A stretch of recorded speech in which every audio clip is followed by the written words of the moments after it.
अस्सलाम वालेकुम। 9th class biology chapter number 1। आज का हमारा टॉपिक है relation of biology with other science.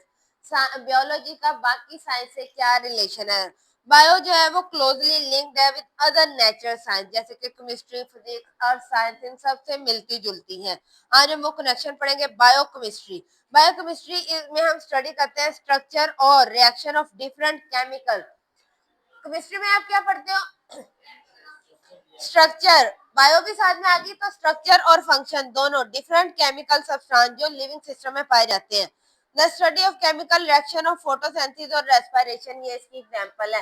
Respiration और फोटोसिंथेसिस में आपने देखा ना कि कैसे रिएक्शन हो रहे होते हैं, कार्बन डाइऑक्साइड के कंपाउंड जो है वो मैच हो रहे होते हैं और वाटर का मॉलिक्यूल टूट रहा होता है, हाइड्रोजन अलग हो रहा होता है। ये सारे रिएक्शन आप किसमें पढ़ते हो? केमिस्ट्री में। और स्ट्रक्चर भी। बायोफिजिक्स, इसमें आप स्टडी करते हो प्रिंसिपल ऑफ फिजिक्स, फिजिक्स के क्या असूल हैं और विच अप्लाई टू बियोलॉजी प्रोसेस, और बायोलॉजिकल में कहाँ फिजिक्स अप्लाई होती है। बायोफिजिक्स हम स्टडी करते हैं द रूल ऑफ लेवर और motion for understanding the function of muscle. Motion movement physics में है, और मसल आपके पट्टों में जो मूवमेंट हो रही है, आपकी हड्डियां जो है उनकी मूवमेंट, आपके जॉइंट्स, ये सारा कुछ आप फिजिक्स में पढ़ते हो। ठीक है। कंप्यूटेशनल, कंप्यूटर के लिए आप यूज साइंटिस्ट यूज करते हैं मैथमेटिक मॉडल, जैसे आपने बायोस्टैट में पढ़ा था कि मॉडलिंग बनाते हैं या कंप्यूटर स्टिमुलेट करता है, सारा डाटा इकट्ठा कर लेता है और बताता है कि बायोलॉजिकल सिस्टम और इनका रिलेशनशिप क्या, इनका आपस में क्या लिंक है। उसके अलावा बेटे वो जो आप सीक्वेंस पढ़ते हो अमाइनो एसिड का, प्रोटीन में वो जो, उसके अलावा डीएनए, एनानिन, गुआनिन, थायोनिन, ये सारा कुछ जो है ये मैथ से मिलता जुलता है। बायो जियोग्राफी, जियो मीन जमीन, इसमें आप स्टडी करते हो डिस्ट्रीब्यूशन ऑफ लिविंग ऑर्गेनिज्म, जो मुख्तलिफ जानदारों को बांटा गया है जमीन के मुख्तलिफ उनके रीजन हिस्सों अकॉर्डिंग, मतलब कैसे क्लाइमेट में वो सर्वाइव करें, वो जो फिर क्लाइमेट चेंज होता है उन जानदारों पे क्या असर होता है वो पढ़ रहे हो। बायोस्टैटिस्टिक्स, स्टैट पढ़ते हो, स्टैट का एनालाइज करते हो, इंटरप्ट डाटा, जितना भी जानदारों का डाटा होता है वो इकट्ठा करते हो और उस पे वो इम्पोर्टेंट होता है रिसर्च के लिए, हेल्थ केयर के लिए, पब्लिक हेल्थ के लिए। अगर मिसाल के तौर पे जैसे अब पोलियो के खतरे फैला रहे हैं तो वो लोग क्या है, पहले वो डाटा बनाएंगे कि कितने बच्चे हैं, कितने घरों में कितने लोगों को पिलाया गया, कितने उसमें से बीमार हुए हैं, कि कौन बच गए, अगर कोई बच गया तो उस पर क्या इफेक्ट था, या फिर अगर कोई बीमारी आए किस हद तक फैली है, क्या उसका, ये सारा कुछ। ठीक है। बायोटेक्नोलॉजी, ये इसकी बहुत इंपॉर्टेंट ब्रांच है।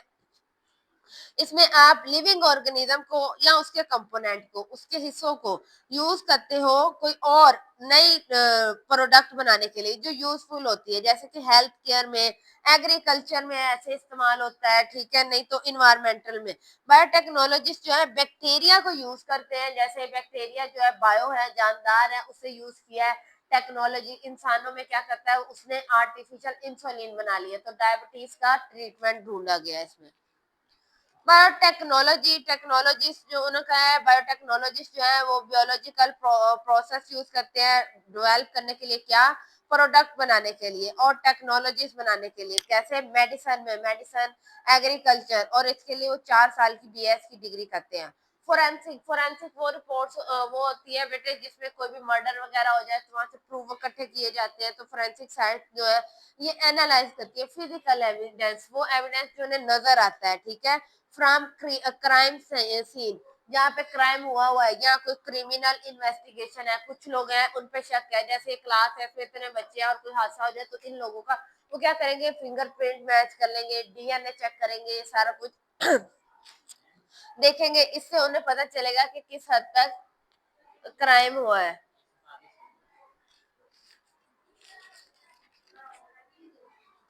बायोइकोनॉमिक्स, सॉरी, बायोइकोनॉमिक्स में आप स्टडी करोगे ऑर्गेनिज्म को from economical point of view, economical माशी हालात देखोगे।